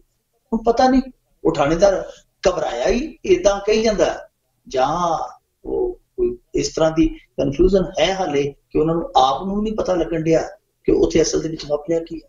ਚਲੋ ਇਹਦੀ ਮੌਤ ਹੋ ਗਈ। ਹੁਣ ਉਸ ਮਾਮਲੇ ਦੇ ਵਿੱਚ ਹਾਲੇ ਤੱਕ ਕੋਈ ਵਿਭਾਗੀ ਕਾਰਵਾਈ ਸਾਹਮਣੇ ਨਹੀਂ ਆਈ ਕਿ ਕਿਤੇ ਕਿਤੇ ਤੇ ਗਾਜ ਡਿੱਗੀ ਆ। ਉਦਾਂ ਦੱਸਦੇ ਆ ਕਿ ਜਿਹੜਾ ਉਸ ਸਮੇਂ ਮੁਲਾਜ਼ਮ ਉੱਥੇ ਤੈਨਾਤ ਸੀ, ਕੋਈ ਚਾਹੇ ਉਹ ਮਰਦਾਨਾ ਚਾਹੇ ਜਨਾਨਾ ਮੁਲਾਜ਼ਮ ਆ, ਉਹਦੇ ਤੇ ਗਾਜ ਡਿੱਗਣੀ ਹੈ ਜਿਹੜੀ ਉਹ ਤੈਅ ਆ। ਪਰ ਇਹ ਇੱਕ ਚੀਜ਼ ਵੇਖਣ ਵਾਲੀ ਹੈ ਇੱਥੇ ਕਿ ਸਾਡੇ ਪੰਜਾਬ ਦੇ ਵਿੱਚ ਹਿਰਾਸਤੀ ਮੌਤਾਂ ਦੀ ਗਿਣਤੀ ਤੇ ਬਹੁਤ ਹਰੇਕ ਸਾਲ ਬਹੁਤ ਜ਼ਿਆਦਾ ਹੁੰਦੀ ਹੈ, ਪਰ ਕਮਾਲ ਦੀ ਗੱਲ ਹੈ ਕਿ ਇਹਨਾਂ ਦੇ ਵਿੱਚ ਐਤਕੀ ਔਰਤਾਂ ਦੀ ਗਿਣਤੀ ਵੀ ਬਹੁਤ ਜ਼ਿਆਦਾ ਹੁੰਦੀ ਹੈ। ਹੁਣ ਦੇਖੋ, ਆ ਪਿੱਛੇ ਜੇ ਮਾਨਸਾ ਦੇ ਵਿੱਚ ਇਸ ਤਰ੍ਹਾਂ ਵਾਪਰਿਆ ਸੀ, ਇੱਕ ਕੁੜੀ ਨੂੰ ਬੁਲਾਇਆ ਗਿਆ, ਉਹਨੂੰ ਵੀ ਇਸੇ ਤਰ੍ਹਾਂ ਹੀ ਪੁਲਿਸ ਨੇ ਦਾਅਵਾ ਕੀਤਾ ਸੀਗਾ ਕਿ ਪੁੱਛਗਿੱਛ ਲਈ ਬੁਲਾਇਆ ਗਿਆ। ਪੁੱਛਗਿੱਛ ਪਤਾ ਨਹੀਂ ਕਿਹੜੇ ਪੱਧਰ ਦੀ ਕੀਤੀ, ਤੇ ਉਸ ਕੁੜੀ ਨੇ ਵੀ ਇਸੇ ਤਰਜ਼ੇ ਅਮਲ ਤੇ ਜਾ ਕੇ ਵਾਸ਼ਰੂਮ ਦੇ ਵਿੱਚ ਫਾਹ ਲੈ ਲਿਆ ਸੀ। ਕੁੜੀ ਵੀ ਮੇਰੇ ਖਿਆਲ ਦੇ ਨਾਲ 16-17 ਵਰ੍ਹਿਆਂ ਦੀ ਸੀ। ਸੋ ਇਹ ਪੁੱਛਗਿੱਛ ਹੁਣ ਪਤਾ ਨਹੀਂ ਕਿਸ ਤਰ੍ਹਾਂ ਦੀ ਕਰਦੇ ਆ ਕਿ ਬੰਦਾ ਪੁੱਛਗਿੱਛ ਕਰਾਉਣ ਨਾਲੋਂ ਚੰਗਾ ਗਲ 'ਚ ਫਾਹ ਹੀ ਪਾ ਲੈਂਦਾ। ਇਹ ਹੁਣ ਪੁੱਛਗਿੱਛ ਪਤਾ ਨਹੀਂ ਕਿਹੋ ਜਿਹੀ ਕਰਦੇ। ਇਹ ਪੁੱਛਗਿੱਛ ਕਰਨੀ ਚਾਹੀਦੀ ਹੈ ਕਿ ਇਹਨਾਂ ਦੇ ਪੁੱਛਗਿੱਛ ਦਾ ਤਰੀਕਾ ਕੀ ਹੈ ਕਿ ਬੰਦਾ ਉਸ ਪੁੱਛਗਿੱਛ ਦਾ ਸਾਹਮਣਾ ਕਰਨ ਨਾਲੋਂ ਮੌਤ ਦਾ ਸਾਹਮਣਾ ਕਰਨ ਲਈ ਰਾਜੀ ਹੋ ਜਾਂਦਾ। ਸੋ ਇਹ ਬੜਾ ਗੰਭੀਰ ਮਸਲਾ ਹੈ। ਇਸ ਤਰ੍ਹਾਂ ਥਾਣੇ ਦੇ ਵਿੱਚ ਖੁਦਕੁਸ਼ੀਆਂ, ਔਰ ਥਾਣੇ ਦੇ ਵਿੱਚ ਖੁਦਕੁਸ਼ੀਆਂ ਦੀ ਤੇ ਕਹਾਣੀ ਇਹੋ ਜਿਹੀ ਆ ਕਿ ਇੱਕ ਵਾਰੀ ਬਰਨਾਲੇ ਦੇ ਲਾਗੇ ਇੱਕ ਥਾਣੇ ਦੇ ਵਿੱਚ ਇੱਕ ਉੱਥੋਂ ਦੇ ਹੋਮਗਾਰਡ ਜਵਾਨ ਦਾ ਮੁੰਡਾ ਫੜਿਆ ਗਿਆ ਚੋਰੀ ਦੇ ਕੇਸ ਦੇ ਵਿੱਚ, ਤੇ ਉਸ ਮੁੰਡੇ ਨੂੰ ਲਿਆ ਕੇ ਹਵਾਲਾ ਦੇ ਵਿੱਚ ਨਜ਼ਰਬੰਦ ਕਰ ਦਿੱਤਾ ਗਿਆ, ਤੇ ਬਾਵਜੂਦ ਇਸ ਤੇ ਕਿ ਉਹਨੂੰ ਹਵਾਲਾ 'ਚ ਨਜ਼ਰਬੰਦ ਕੀਤਾ ਗਿਆ, ਉਹ ਹਵਾਲਾ ਦੇ ਵਿੱਚ ਹੀ ਜ਼ਹਿਰ ਪੀ ਕੇ ਮਰ ਗਿਆ ਸੀ। ਹੁਣ ਦੱਸੋ ਕਿ ਜਦੋਂ ਉਹਨੂੰ ਹਵਾਲਾ ਦੇ ਵਿੱਚ ਦਿੱਤਾ ਹੋ ਕਿ ਉਹਦੀ ਤਲਾਸ਼ੀ ਨਾ ਲਈ ਗਈ, ਕਿ ਉਹਦੀ ਤਲਾਸ਼ੀ ਲੈਣੀ ਇਹਨਾਂ ਦਾ ਫਰਜ਼ ਨਹੀਂ ਸੀ। ਸੋ ਇਹੋ ਜਿਹੀਆਂ ਕੁਤਾਹੀਆਂ, ਇਹੋ ਜਿਹੀਆਂ ਊਣਤਾਈਆਂ ਪੁਲਿਸ ਵਾਲਿਆਂ ਨੂੰ ਪਤਾ ਨਹੀਂ ਕੀ ਹੋ ਗਿਆ, ਉਹ ਕਰੀ ਜਾਂਦੇ ਆ, ਇਹਨਾਂ ਤੋਂ ਸਬਕ ਨਹੀਂ ਲੈਂਦੇ। ਜਦੋਂ ਤੱਕ ਪੁਲਿਸ ਇਹੋ ਜਿਹੀਆਂ ਘਟਨਾਵਾਂ ਤੋਂ ਸਬਕ ਨਹੀਂ ਲਏਗੀ ਜਾਂ ਇਹਨਾਂ ਨੂੰ ਸਬਕ ਸਿਖਾਇਆ ਨਹੀਂ ਜਾਂਦਾ, ਉਦੋਂ ਤੱਕ ਮੇਰੇ ਖਿਆਲ ਦੇ ਨਾਲ ਇਹ ਘਟਨਾਵਾਂ ਰੁਕਣ ਵਾਲੀਆਂ ਨਹੀਂ। ਜੀ ਮੰਡੂਰ ਸਰੀਆ ਜੀ, ਅਗਲੀ ਆਪਾਂ ਖਬਰ ਦੇ ਉੱਤੇ ਨਜ਼ਰ ਬਣਾਈਏ ਵੀ ਚਰਚਿਤ ਅਫਸਰ ਪੰਨੂ ਦੇ ਤਬਾਦਲੇ ਦੀ ਤਿਆਰੀ ਨੇ ਨਵੀਂ ਚਰਚਾ ਛੇੜੀ ਆ। ਦੇਖੋ, ਕਾਹਨ ਸਿੰਘ ਪੰਨੂ ਤੇ ਕ੍ਰਿਸ਼ਨ ਕੁਮਾਰ, ਇਹਨਾਂ ਨੂੰ ਮੈਂ ਕਹਿੰਦਾ ਹੁੰਦਾ ਕਿ ਇਹ ਕ੍ਰਿਸ਼ਨ ਕਾਹਨਾਂ ਦੀ ਜੋੜੀ ਹੈ। ਸਾਡੇ ਪੰਜਾਬ ਦੇ ਵਿੱਚ ਅਫਸਰ ਤੇ ਹੋਰ ਵੀ ਇਮਾਨਦਾਰ ਆ। ਇਹ ਗੱਲ ਨਹੀਂ ਹੈ ਕਿ ਇੱਥੇ ਇਮਾਨਦਾਰੀ ਦਾ ਦੀਪ ਹੈ ਜਿਹੜਾ ਬਿਲਕੁਲ ਗੁੱਲ ਹੋ ਗਿਆ, ਦੀਵਾ ਗੁੱਲੀ ਹੋ ਗਿਆ। ਇੱਥੇ ਟਾਵੇਂ ਯੁੱਗ ਨੂੰ ਇਮਾਨਦਾਰੀ ਦੇ ਹਾਲੇ ਵੀ ਜਗਮਗਾਉਂਦੇ ਆ। ਇਹ ਵੱਖਰੀ ਗੱਲ ਹੈ ਕਿ ਕਈ ਵਾਰ ਸਾਡੀ ਅੱਖ ਹੈ ਜਿਹੜੀ ਉਹ ਪਛਾਣ ਨਹੀਂ ਪਾਉਂਦੀ, ਇਹ ਗੱਲ ਵੱਖਰੀ ਆ। ਇਹ ਹੁਣ ਜਿਹੜਾ ਕਾਹਨ ਸਿੰਘ ਪੰਨੂ ਹੈ, ਕਾਹਨ ਸਿੰਘ ਪੰਨੂ ਤੇ ਕ੍ਰਿਸ਼ਨ ਕੁਮਾਰ ਦੋਵੇਂ ਐਸੇ ਅਫਸਰ ਆ ਜਿਨ੍ਹਾਂ ਦੀ ਇਮਾਨਦਾਰੀ ਬਹੁਤ ਸਾਰੇ ਲੋਕਾਂ ਨੂੰ ਚੁਭਦੀ ਹੈ, ਚਾਹੇ ਉਹ ਸਿਆਸਤਦਾਨ ਹੋਣ ਚਾਹੇ ਉਹ ਕਾਰੋਬਾਰੀ ਹੋਣ। ਅੱਛਾ, ਕਾਹਨ ਸਿੰਘ ਪੰਨੂ ਇਹੋ ਜਿਹਾ ਅਫਸਰ, ਇਹਦੀ ਕਿਸਮਤ ਦੇਖੋ। ਪਿਛਲੀ ਸਰਕਾਰ ਦੇ ਵਿੱਚ ਇਹਨੂੰ ਪ੍ਰਦੂਸ਼ਣ ਬੋਰਡ ਦਾ ਚੇਅਰਮੈਨ ਲਾਇਆ ਗਿਆ, ਰਾਜਕਨਵੀਰ ਸਿੰਘ ਜੀ। ਜਦੋਂ ਇਹਨੂੰ ਪ੍ਰਦੂਸ਼ਣ ਬੋਰਡ ਦਾ ਚੇਅਰਮੈਨ ਲਾਇਆ ਗਿਆ, ਇਹਨੇ ਪਹਿਲਾ ਕੰਮ ਕੀ ਕੀਤਾ ਸੀ? ਇਹਨੇ ਲੁਧਿਆਣੇ ਦੇ ਕਾਰੋਬਾਰੀਆਂ ਨੂੰ ਜਾ ਕੇ ਕਿਹਾ ਸੀ ਕਿ ਆ ਜਿਹੜਾ ਬੁੱਢੇ ਨਾਲੇ ਦੇ ਵਿੱਚ ਤੁਸੀਂ ਪਾਣੀ ਸੁੱਟਦੇ ਹੋ ਗੰਦਾ, ਇਹ ਬੰਦ ਕਰ ਦਿਓ, ਇਹ ਤੁਹਾਤੋਂ ਮੈਂ ਬੰਦ ਕਰਵਾਉਣਾ। ਹੋਇਆ ਫਿਰ ਕੀ? ਉਹ ਸਾਰੇ ਕਾਰੋਬਾਰੀ ਇਕੱਠੇ ਹੋ ਕੇ ਪ੍ਰਕਾਸ਼ ਸਿੰਘ ਬਾਦਲ ਕੋਲ ਗਏ ਸੀ, ਤੇ ਪ੍ਰਕਾਸ਼ ਸਿੰਘ ਬਾਦਲ ਨੇ ਉਹਨਾਂ ਦੀ ਗੱਲ ਮੰਨ ਕੇ ਕਿਹਾ, ਕਾਕਾ ਕੰਮ ਹੀ ਕਰਨਾ, ਤੂੰ ਕਿਤੇ ਹੋਰ ਕਰੀ ਜਾ। ਚਲੋ ਹੋਰ ਥਾਂ ਤੇ ਭੇਜ ਦਿੱਤਾ। ਹੋਰ ਥਾਂ ਕਿਹੜੀ ਸੀ? ਸਿੱਖਿਆ ਵਿਭਾਗ। ਸਿੱਖਿਆ ਵਿਭਾਗ ਦੇ ਵਿੱਚ ਜਦੋਂ ਕਾਹਨ ਸਿੰਘ ਪੰਨੂ ਗਿਆ ਤੇ ਉੱਥੇ ਸਿੱਖਿਆ ਵਿਭਾਗ ਚੋਂ ਇੱਕਦਮ ਘੁਟਾਲਾ, ਕਿੰਨੇ ਘੁਟਾਲੇ ਬਾਹਰ ਆ ਗਏ ਜੀ। ਆ ਜੀ ਸਾਇੰਸ ਕਿੱਟ ਘੁਟਾਲਾ, ਆ ਪੁਸਤਕ ਘੁਟਾਲਾ, ਆ ਇਮਾਰਤ ਸਾਜੀ ਘੁਟਾਲਾ। ਸਿੱਖਿਆ ਵਿਭਾਗ ਚੋਂ ਪੈਂਦੀ ਸੱਟੇ ਅੱਧੀ ਦਰਜਨ ਵੱਡੇ ਘੁਟਾਲੇ ਕਾਹਨ ਸਿੰਘ ਪੰਨੂ ਨੇ ਕੱਢਦੇ ਸੀ। ਤੇ ਫਿਰ ਉਦੋਂ ਬਾਅਦ ਹਸ਼ਰ ਕੀ ਹੋਇਆ? ਹਸ਼ਰ ਇਹ ਹੋਇਆ ਕਿ ਕਾਹਨ ਸਿੰਘ ਪੰਨੂ ਦੀ ਦਸਤਾਰ ਲਾ ਕੇ ਬੁਰੀ ਤਰ੍ਹਾਂ ਜਲੀਲ ਕੀਤਾ ਗਿਆ, ਨਛੱਤਰ ਮਾਰੇ ਗਏ। ਫਿਰ ਦੂਜੀ ਸਰਕਾਰ ਜਿਹੜੀ ਪਿਛਲੀ ਸੀ, ਇਰੀਗੇਸ਼ਨ ਵਿਭਾਗ ਚ ਇਹਨੂੰ ਲਾ ਦਿੱਤਾ, ਇਹਨੇ ਉੱਥੇ ਵੀ ਸ਼ਾਨਦਾਰ ਕੰਮ ਕੀਤਾ।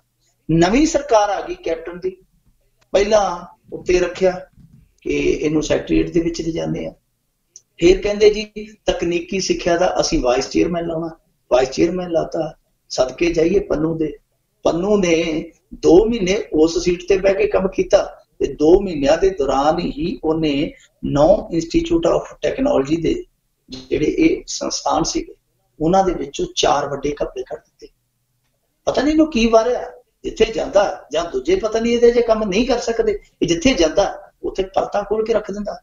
ਜਦੋਂ ਇਹਦੇ ਉੱਥੇ ਘਪਲੇ ਕੱਢੇ ਤੇ ਉਹ ਜਿਹੜੇ ਤਕਨੀਕੀ ਸਿੱਖਿਆ ਦੇ ਆੜ ਹੇਠ ਆਪਣੇ ਧੰਦੇ ਚਲਾਉਂਦੇ ਆ, ਕਾਰੋਬਾਰ ਚਲਾਉਂਦੇ ਆ, ਉਹ ਫਿਰ ਇਕੱਠੇ ਹੋ ਕੇ ਕੈਪਟਨ ਅਮਰਿੰਦਰ ਸਿੰਘ ਅੱਗੇ ਇਹਨੂੰ ਜੇ ਤੂੰ ਮਗਰੋਂ ਲਾਓ, ਇਹਦਾ ਇੱਥੇ ਕੀ ਕਰਾਉਣਾ। ਤੇ ਫਿਰ ਕਾਹਨ ਸਿੰਘ ਪੰਨੂ ਨੂੰ ਬਦਲ ਕੇ ਫਿਰ ਦੁਬਾਰਾ ਪ੍ਰਦੂਸ਼ਣ ਬੋਰਡ ਚ ਘੱਲ ਦਿੱਤਾ ਗਿਆ। ਪ੍ਰਦੂਸ਼ਣ ਬੋਰਡ ਦੇ ਵਿੱਚ ਆਉਂਦਿਆਂ ਕਾਹਨ ਸਿੰਘ ਪੰਨੂ ਫਿਰ ਉਸੇ ਲਈ ਤੁਰ ਪਿਆ, ਕਾਰੋਬਾਰੀਆਂ ਨੂੰ ਫਿਰ ਉਹੀ ਹੁਕਮ, ਬਾਜ ਆ ਜਾਓ। ਇਹ ਨਹੀਂ ਆ 2-3 ਦਿਨਾਂ ਦੇ ਵਿੱਚ ਆ ਜਿਹੜੇ ਪ੍ਰੈਸ਼ਰ ਹਾਰਨ ਵੱਜਦੇ ਤੇ ਇੰਨੇ ਤੇਜ਼ ਵੱਜਦੇ ਆ, ਕਈ ਵਾਰੀ ਸਾਈਕਲ ਵਾਲਾ ਮੋਟਰਸਾਈਕਲ ਵਾਲਾ ਤੁਰਿਆ ਜਾਂਦਾ ਹੋਵੇ ਤੇ ਪਿੱਛੋਂ ਅਚਨਚੇਤ ਜਦੋਂ ਆ ਕੇ ਹਾਰਨ ਮਾਰਦੇ ਆ, ਕੂ ਕੂ ਕੂ ਕਰਦੇ, ਤੇ ਉਹ ਬੰਦਾ ਟਹਿਲ ਕੇ ਅੱਗੇ ਡਿੱਗ ਕੇ ਮਰ ਜਾਂਦਾ, ਇੰਨੀ ਜ਼ੋਰ ਨਾਲ ਹਾਰਨ ਮਾਰਦੇ ਆ। ਇਹਨੇ 2-2.5 ਬੱਸਾਂ ਦਾ ਹਾਰਨ, ਪ੍ਰੈਸ਼ਰ ਹਾਰਨ ਲਵਾ ਕੇ ਢੇਰ ਲਵਾਤੇ ਜੀ। ਉਹਨਾਂ ਦੇ ਵਿੱਚ ਕੀ ਔਰਬਿਟ, ਕੀ ਗ੍ਰੀਨ, ਵਿੱਚੇ ਕਾਂਗਰਸੀਆਂ ਦੀ, ਵਿੱਚੇ ਕਾਦੀਆਂ ਦੀ, ਜਿੰਨੀਆਂ ਟਰਾਂਸਪੋਰਟਾਂ ਸੀ ਪ੍ਰਾਈਵੇਟ, ਸਾਰਿਆਂ ਤੋਂ ਪ੍ਰੈਸ਼ਰ ਹਾਰਨ ਲੱਥ ਗਏ 2 ਦਿਨਾਂ ਦੇ ਵਿੱਚ ਜੀ। ਇਹੋ ਜਿਹਾ ਕੰਮ ਕੀਤਾ। ਪਰ ਹੁਣ ਇਹ ਫੇਰ ਸ਼ਿਕਾਇਤ ਹੋ ਗਈ, ਕਾਰੋਬਾਰੀ ਇਕੱਠੇ ਹੋ ਕੇ ਕੈਪਟਨ ਅਮਰਿੰਦਰ ਸਿੰਘ ਨੂੰ ਕਹਿੰਦੇ ਜੀ ਪ੍ਰਦੂਸ਼ਣ ਬੋਰਡ ਦਾ ਜਿਹੜਾ ਚੇਅਰਮੈਨ ਆ ਉਹਦੇ ਅਗਵਾਈ ਹੇਠ ਤੇ ਜਿਹੋ ਜਿਹਾ ਕੰਮ ਚੱਲਦਾ ਪਿਆ ਤੁਹਾਨੂੰ ਪਤਾ ਹੀ ਨਹੀਂ। ਉਹ ਕਹਿੰਦਾ ਜੀ ਕੀ ਚੱਲੀ ਜਾਂਦਾ, ਇੱਥੇ ਤਾਂ ਰਿਸ਼ਵਤ ਮਾਰੋ ਮਾਰ ਚੱਲੀ ਜਾਂਦੀ, ਮਾਰੋ ਮਾਰ ਚੱਲੀ ਜਾਂਦੀ। ਜਿਹੜੇ ਅਫਸਰ ਤੇ ਅੱਜ ਤੱਕ ਇੱਕ ਵੀ ਦਾਗ ਨਹੀਂ ਲੱਗਾ, ਅਕਾਲੀ ਭਾਜਪਾ ਸਰਕਾਰ ਚ ਵੀ ਇਹੋ ਜਿਹਾ ਦੋਸ਼ ਨਹੀਂ ਲੱਗਾ, ਉਹਦੇ ਤੇ ਕਹਿੰਦੇ ਜੀ ਕਿ ਇਹ ਰਿਸ਼ਵਤਖੋਰੀ ਬੜੀ ਜ਼ੋਰਦਾਰ ਕਰੀ ਜਾਂਦਾ। ਸੋ ਹੁਣ ਕੈਪਟਨ ਸਾਹਿਬ ਨੇ ਫਿਰ ਕਹਿਤਾ, ਉਹਨਾਂ ਕਿ ਤੁਹਾਡਾ ਕਿਆ ਸਿਰ ਮੱਥੇ, ਅਸੀਂ ਨੂੰ ਬਦਲ ਦਿੰਦੇ ਹਾਂ।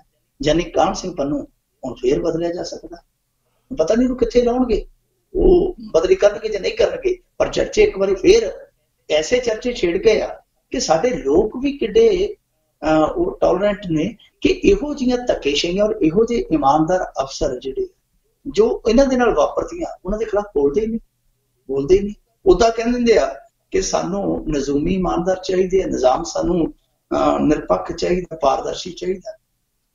ਜੇ ਕਾਹਨ ਸਿੰਘ ਪੰਨੂ ਦੇ ਨਾਲ ਧੱਕਾ ਹੁੰਦਾ ਪਾਣੀਆਂ ਦੇ ਮਾਮਲੇ 'ਚ, ਉਹ ਪਾਣੀ ਨੂੰ ਬਚਾਉਣ ਦੀ ਕੋਸ਼ਿਸ਼ ਕਰਦਾ, ਤੁਸੀਂ ਬੋਲਦੇ ਹੀ ਨਹੀਂ।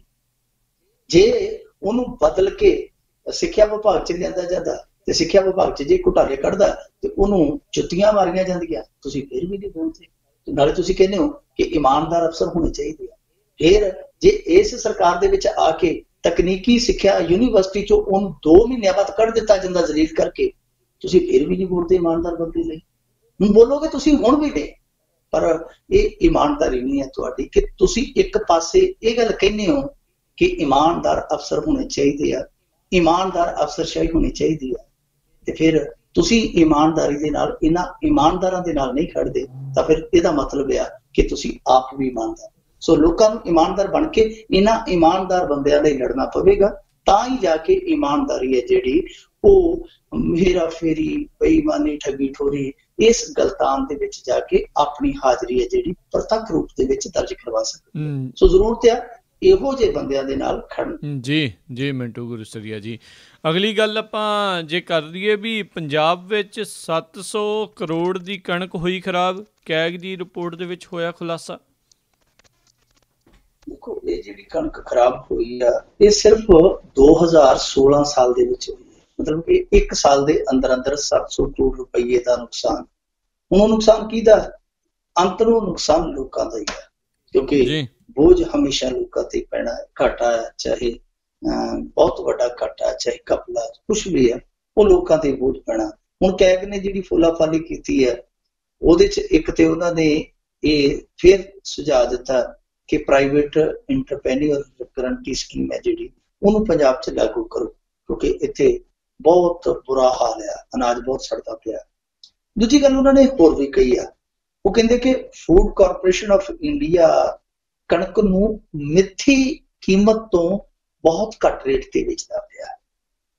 ਇੱਕ ਚੀਜ਼ ਉਹਨਾਂ ਨੇ ਹੋਰ ਖੁਲਾਸੇ ਦੇ ਰੂਪ ਦੇ ਵਿੱਚ ਕੀਤੀ ਹੈ, ਉਹ ਇਹ ਕੀਤੀ ਹੈ, ਉਹ ਕਹਿੰਦੇ ਆ ਕਿ ਕੁਝ ਜਿਹੜੀਆਂ ਅਦਾਇਗੀਆਂ ਹੋਈਆਂ ਨੇ ਉਹ ਵੱਧ ਘੱਟ ਹੋਈਆਂ। ਮਸਲਨ ਉਹ ਕਹਿੰਦੇ ਆ ਕਿ ਫੂਡ ਕਾਰਪੋਰੇਸ਼ਨ ਜਿਹੜੀ ਸੀਗੀ FCI ਜਿਹਨੂੰ ਕਹਿ ਦਿੰਦੇ ਆਪਾਂ, ਤਾਂ FCI ਨੇ ਇੱਕ 14 ਲੱਖ ਦੀ ਅਦਾਇਗੀ ਤੇ ਇੱਕ 37 ਲੱਖ ਦੀ ਅਦਾਇਗੀ ਉਹ ਬਿਲਕੁਲ ਗੜਬੜੀ ਕਰਕੇ ਦਿੱਤੀ ਹੈ। ਕਿੱਦਾਂ? ਉਹ ਕਹਿੰਦੇ ਆ ਕਿ ਕੁਛ ਤਾਂ ਇਹ ਹੈ ਕਿ ਜਿਹੜਾ ਟਰਾਂਸਪੋਰਟ ਦਾ ਠੇਕੇਦਾਰੀ ਸਿਸਟਮ ਸੀ ਉਹਦੇ ਵਿੱਚ ਕੁਛ ਠੇਕੇਦਾਰਾਂ ਨੂੰ ਵਧਾ ਕੇ ਰੇਟ ਦਿੱਤੇ ਗਏ। ਦੂਸਰਾ ਕਿ ਦੂਰੀ ਜਿਹੜੀ ਸੀ, ਜਿੱਦਾਂ ਇੱਕ ਮੰਡੀ ਚੋਂ ਚੱਕ ਕੇ ਟਿਕਾਣੇ ਤੇ ਕਿਤੇ ਮਾਲ ਲੈ ਕੇ ਜਾਣਾ, ਤਾਂ ਉਹ ਜਿਹੜੀ ਦੂਰੀ ਸੀ ਉਸ ਦੂਰੀ ਨੂੰ ਵੱਧ ਘੱਟ ਕੀਤਾ ਗਿਆ। ਏਦਾਂ ਕਰਕੇ ਟਰਾਂਸਪੋਰਟੇਸ਼ਨ ਦੇ ਵਿੱਚ ਵੀ ਉਹਨਾਂ ਨੇ ਕਿਹਾ ਕਿ ਗੜਬੜੀ ਹੋਈ ਹੈ। ਜਿੱਦਾਂ ਪਿਛਲੀ ਵਾਰੀ ਤੁਹਾਨੂੰ ਯਾਦ ਹੋਣਾ ਕੈਗ ਦੀ ਰਿਪੋਰਟ ਨੇ ਖੁਲਾਸਾ ਕੀਤਾ ਸੀਗਾ ਕਿ ਮੰਡੀਆਂ ਦੇ ਵਿੱਚੋਂ ਜਿਹੜੇ ਟਰੱਕ ਦੱਸੇ ਗਏ ਕਿ ਮਾਲ ਲੈ ਕੇ ਗਏ ਆ, ਜਦੋਂ ਅਸੀਂ ਤਫਤੀਸ਼ ਕੀਤੀ ਹੈ ਤੇ ਟਰੱਕਾਂ ਦੀ ਥਾਂ ਤੇ ਉੱਤੇ ਨੰਬਰ ਹੀ ਮੋਟਰਸਾਈਕਲਾਂ ਦੇ ਨਿਕਲੇ ਆ, ਸਕੂਟਰਾਂ ਦੇ ਨਿਕਲੇ ਆ, ਤੇ ਉੱਥੋਂ ਹੀ ਫਿਰ ਨਿਕਲਿਆ ਸੀ 31,000 ਕਰੋੜ ਦਾ ਸਕੈਮ, ਜਿਹਨੂੰ ਲੈ ਕੇ ਬਹੁਤ ਸਿਆਸਤ ਹੋਈ ਸੀ। ਤੇ ਹੁਣ ਜਿਹੜੀ ਸਿਆਸਤ ਕਰਦੀ ਸੀ ਕਾਂਗਰਸ, ਉਸ ਸਕੈਮ ਤੇ ਬਿਲਕੁਲ ਚੁੱਪਚਾਪ। ਉਹ ਕੈਗ ਰਿਪੋਰਟ ਤੇ ਆਹ ਕੈਗ ਰਿਪੋਰਟ ਬਿਲਕੁਲ ਸਿਮਿਲਰ ਹੀ ਹੈ, ਪਰ ਇਹਦੇ 'ਚ ਫਿਗਰਸ ਦਾ ਫਰਕ ਆ, ਅੰਕੜਿਆਂ ਦਾ ਫਰਕ ਆ। ਹੁਣ ਇੱਕ ਚੀਜ਼ ਹੋਰ ਇਹਨਾਂ ਨੇ ਜਿਹੜੀ ਬੜੀ ਸ਼ਿੱਦਤ ਦੇ ਨਾਲ ਚੁੱਕੀ ਆ ਕਿ ਪੰਜਾਬ ਦੇ ਵਿੱਚ ਜਿਹੜੀ ਭੰਡਾਰਨ ਦੀ ਇਹ ਪ੍ਰਕਿਰਿਆ, ਇਹਨੂੰ ਬਦਲਣ ਦੀ ਲੋੜ ਹੈ। ਇਹ ਵਾਕਈ ਬਦਲਣ ਦੀ ਜ਼ਰੂਰਤ ਆ। ਇੱਥੇ ਅਸੀਂ ਐਸੇ ਵੀ ਕਿੱਸੇ ਵੇਖੇ ਆ ਜਿਨ੍ਹਾਂ ਦੇ ਵਿੱਚ ਕਣਕ ਜਾਣਬੁੱਝ ਕੇ ਸਾੜ ਦਿੱਤੀ ਜਾਂਦੀ। 1600 ਨੂੰ ਲਈ ਕਣਕ ਮੁੜ ਕੇ ਸ਼ਰਾਬ ਵਾਲੀਆਂ ਫੈਕਟਰੀਆਂ ਨੂੰ ਅੱਧੇ ਰੇਟ ਤੇ ਚੁਕਾ ਦਿੱਤੀ ਜਾਂਦੀ ਹੈ। ਅੱਧੇ ਰੇਟ ਤੇ ਇਸ ਕਰਕੇ ਚੁਕਾ ਦਿੱਤੀ ਜਾਂਦੀ ਹੈ ਕਿਉਂਕਿ ਅੱਧੇ ਰੇਟ ਦੇ ਵਿੱਚੋਂ ਥੋੜਾ ਜਿਹਾ ਰੇਟ ਇੱਧਰ ਵੀ ਆ ਜਾਂਦਾ। ਉਹ ਇੱਥੇ ਬਹੁਤ ਕੁਝ ਚੱਲਦਾ ਹੈ। ਕਣਕ ਨੂੰ ਜਾਣ ਬੁੱਝ ਕੇ ਪਹਿਲਾਂ ਕੱਢਿਆ ਜਾਂਦਾ, ਫਿਰ ਉਸ ਨੂੰ ਪੂਰਾ ਕਰਨ ਲਈ ਉਹਦੇ ਤੇ ਅੰਨੇ ਪਾਣੀ ਵੀ ਛਿੜਕਿਆ ਜਾਂਦਾ। ਕਈ ਥਾਈਂ ਮਿੱਟੀ ਵੀ ਭਰੀ ਜਾਂਦੀ, ਬਹੁਤ ਥਾਈਂ ਇਹ ਸਕੈਮ ਫੜੇ ਵੀ ਗਏ। ਪਰ ਇਹ ਤੋਂ ਵੀ ਜੇ ਅੱਗੇ ਚੱਲੀਏ, ਇਕੱਲਾ ਪੰਜਾਬ ਦਾ ਵਰਤਾਰਾ ਨਹੀਂ ਹੈ। ਜੇ ਅਸੀਂ ਪੂਰੇ ਪੰਜਾਬ ਪੂਰੇ ਭਾਰਤ ਦੀ ਗੱਲ ਕਰੀਏ ਪੰਜਾਬ ਤੋਂ ਇਲਾਵਾ, ਤਾਂ 50,000 ਕਰੋੜ ਤੋਂ ਵੱਧ ਦਾ ਅਨਾਜ ਹਰੇਕ ਸਾਲ ਭੰਡਾਰ ਮੁੱਖ ਨੂੰ ਖਰਾਬ ਹੋ ਜਾਂਦਾ ਹੈ। ਭਾਰਤ ਵਰਗਾ ਦੇਸ਼ ਜਿੱਥੇ ਲੱਖਾਂ ਨੇ ਕਰੋੜਾਂ ਲੋਕ ਰੋਟੀ ਦੀ ਮੁਹਤਾਜੀ ਹੰਢਾਉਂਦੇ ਪਏ ਆ, ਜਿਨ੍ਹਾਂ ਨੂੰ ਇਹ ਨਹੀਂ ਪਤਾ ਕਿ ਇੱਕ ਟਾਈਮ ਖਾਲੀ, ਦੂਜਾ ਟਾਈਮ ਜਾ ਕੇ ਪਤਾ ਨਹੀਂ ਕਦੋਂ ਹੋਣਾ ਰੋਟੀ ਵਾਲਾ, ਜਿਨ੍ਹਾਂ ਨੂੰ ਆਪਣੀ ਰੋਟੀ ਦਾ ਭਰੋਸਾ ਹੀ ਕੋਈ ਨਹੀਂ, ਮਿਲਣੀ ਹੈ ਤਾਂ ਹੁਣ ਮਿਲ ਜਾਵੇ, ਨਹੀਂ ਮਿਲਣੀ ਤੇ 4 ਦਿਨ ਨਾ ਭਾਵੇਂ ਮਿਲੇ। ਉਸ ਦੇਸ਼ ਦੇ ਵਿੱਚ 50,000 ਕਰੋੜ ਤੋਂ ਵੱਧ ਦਾ ਅਨਾਜ ਹਰੇਕ ਸਾਲ ਖਰਾਬ ਹੋ ਜਾਣਾ, ਇਹ ਬਹੁਤ ਵੱਡਾ ਸਵਾਲ ਹੈ। ਇੱਥੋਂ ਦੀ ਅਦਾਲਤ ਵੀ ਕਹਿ ਚੁੱਕੀ ਹੈ ਕਿ ਜੇ ਕੋਈ ਅਨਾਜ ਖਰਾਬ ਹੁੰਦਾ, ਤੁਹਾਨੂੰ ਜਾਪਦਾ ਕਿ ਤੁਸੀਂ ਉਹਦਾ ਭੰਡਾਰਨ ਨਹੀਂ ਕਰ ਸਕਦੇ, ਤਾਂ ਤੁਸੀਂ ਗਰੀਬਾਂ 'ਚ ਵੰਡ ਦਿਓ। ਪਰ ਇਹ ਉਸ ਪਾਸੇ ਨਹੀਂ ਆਉਂਦੇ, ਕਿਉਂਕਿ ਗਰੀਬਾਂ 'ਚ ਵੰਡੂਗੇ ਤੇ ਇੱਕ ਤੇ ਗਰੀਬ ਖਾ ਪੀ ਕੇ ਸੋਚਣ ਲੱਗ ਪੈਣਗੇ, ਜੋ ਸੋਚਣਗੇ ਤੇ ਫਿਰ ਇਹਨਾਂ ਨੂੰ ਘਾਟੇ ਘਾਟੇ ਆ। ਦੂਸਰਾ ਇਹ ਆ ਕਿ ਜੇ ਇਹ ਗਰੀਬਾਂ ਨੂੰ ਦੇਣ ਲੱਗ ਪਏ, ਫਿਰ ਮੁੜ ਕੇ ਜਿਹੜੇ ਸ਼ਰਾਬ ਫੈਕਟਰੀਆਂ 'ਚ ਜਾਂਦਾ ਗਲਿਆ ਸੜਿਆ ਅਨਾਜ, ਉਹ ਨਹੀਂ ਜਾਣਾ, ਉਹਦੇ 'ਚ ਕਮਿਸ਼ਨ, ਉਹਦੇ 'ਚੋਂ ਇੱਧਰਲੀਆਂ ਉੱਧਰਲੀਆਂ ਮਲਾਈਆਂ ਨਹੀਂ ਬਣੀਆਂ। ਸੋ ਇਧਰਲੇ ਪਾਸੇ ਧਿਆਨ ਦੇਣ ਦੀ ਜ਼ਰੂਰਤ ਆ ਕਿ ਭਾਰਤ ਦੇ ਵਿੱਚ ਇੰਨਾ ਜ਼ਿਆਦਾ ਅਨਾਜ ਖਰਾਬ ਹੋ ਰਿਹਾ, ਖਾਸ ਤੌਰ ਤੇ ਇਕੱਲੇ ਪੰਜਾਬ ਦੇ ਵਿੱਚ ਇੰਨਾ ਅਨਾਜ ਖਰਾਬ ਹੋ ਰਿਹਾ, ਇਹਦੇ ਭੰਡਾਰ ਲਈ ਕੋਈ ਨਾ ਕੋਈ ਨਵੀਂ ਪਾਲਿਸੀ ਲਿਆਉਣੀ ਪਵੇਗੀ। ਜੇ ਇਹ ਪਾਲਿਸੀ ਨਹੀਂ ਲਿਆਂਦੀ ਜਾਂਦੀ ਤਾਂ ਮੇਰੇ ਖਿਆਲ ਦੇ ਨਾਲ ਸਭ ਤੋਂ ਜ਼ਿਆਦਾ ਅਨਿਆਂ ਹੈ ਉਸ ਬੰਦੇ ਦੇ ਨਾਲ ਜੋ ਗਰੀਬੀ ਹੰਢਾਉਂਦਾ ਪਿਆ, ਜੋ ਭੁੱਖਮਰੀ ਹੰਢਾਉਂਦਾ ਪਿਆ, ਜੋ ਨੰਗਪੁਣਾ ਹੰਢਾਉਂਦਾ ਪਿਆ, ਕਿ ਦੇਸ਼ ਦੇ ਗੋਦਾਮ ਭਰੇ ਆ ਤੇ ਗੋਦਾਮਾਂ ਦੇ ਬਾਹਰ ਭੁੱਖ ਨਾਲ ਵਿਲਕਦੇ ਲੋਕ ਮਰਦੇ ਪਏ। ਜੀ ਜੀ ਜੀ, ਬਹੁਤ ਬਹੁਤ ਤੁਹਾਡਾ ਧੰਨਵਾਦ ਕਰਦੇ ਹਾਂ ਮਿੰਟੂ ਗੁਜਸਰੀਆ ਜੀ, ਤੁਸੀਂ ਸਾਡੇ ਨਾਲ ਜੁੜੇ, ਇਹਨਾਂ ਖਬਰਾਂ ਬਾਰੇ ਸਾਨੂੰ ਵਿਸਤਾਰ 'ਚ ਜਾਣਕਾਰੀਆਂ ਦਿੱਤੀਆਂ। ਅਗਲੀ ਵਾਰ ਤੱਕ ਲਈ ਤੁਹਾਡਾ ਬਹੁਤ ਬਹੁਤ ਧੰਨਵਾਦ, ਬਹੁਤ ਮਿਹਰਬਾਨੀ। ਸਤਿ ਸ੍ਰੀ ਅਕਾਲ। ਸਤਿ ਸ੍ਰੀ ਅਕਾਲ। ਤੇ ਸਰੋਤਿਓ, ਇੱਥੇ ਹੀ ਸਾਡਾ ਅੱਜ ਦਾ ਇਹ ਪ੍ਰੋਗਰਾਮ ਖਬਰ ਤੇ ਨਜ਼ਰ ਸਮਾਪਤ ਹੈ। ਮਿਲਾਂਗੇ ਅਗਲੇ ਬੁਲੇਟਿਨ 'ਚ। ਉਦੋਂ ਤੱਕ ਲਈ ਤੁਹਾਨੂੰ ਸਾਰਿਆਂ ਨੂੰ ਬਹੁਤ ਪਿਆਰ ਸਤਿਕਾਰ ਸਹਿਤ ਦੋਨੋਂ ਅੱਜ ਜੁੜ ਕੇ ਨਿੱਘੀ ਜਿਹੀ ਸਤਿ ਸ੍ਰੀ ਅਕਾਲ।